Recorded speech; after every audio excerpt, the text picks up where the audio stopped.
The author Harjan Hoekstra recently did an interview with The Real News where he described in his new book, The Water Footprint of Modern Society. In it, he describes how 4 billion people, or about 2/3 of the world's population, are currently facing a freshwater scarcity, and that this problem is growing. And in his analysis, he gives a much better, deeper one than what is usually given by organizations. For example, he shows how the scarcity corresponds to certain times of the year, certain human activities, etc. And here's the main point that he made on the program.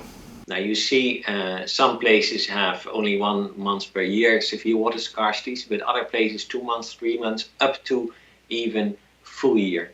Now what we see is that most of the people facing severe water scarcity live in India and China, but there are also many small countries that face severe water scarcity year-round, like Yemen, for instance, or other countries in the Middle East.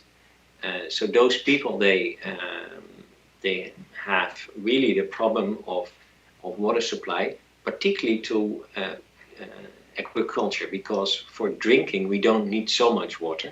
So water scarcity primarily translates to the risk of shortage of food. Now, he gave more than one explanation for why the world is suffering from this kind of, freshwater scarcity.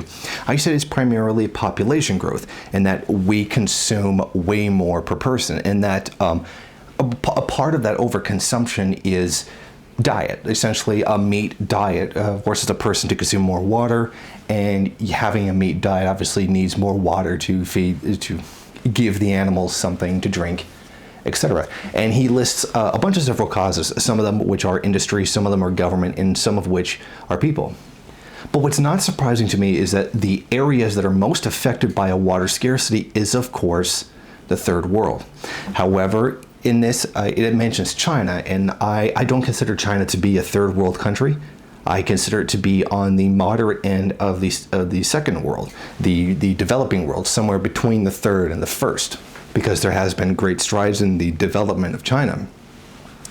But of course we see that the water scarcity affects third world people the most, and that the greatest areas with the most waste of water is, of course, the first world.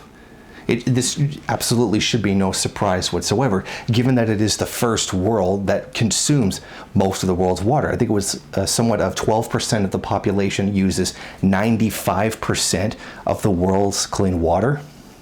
And of course, it's not surprising that these people live in the first world. And that a major hurdle here is, according to him, and I would agree, is trying to get companies to invest in production in water sustainable things, which is something inherently capitalism doesn't want to do. It doesn't want to be told where to invest its money. It doesn't want to do the right thing. It wants to do the profitable thing.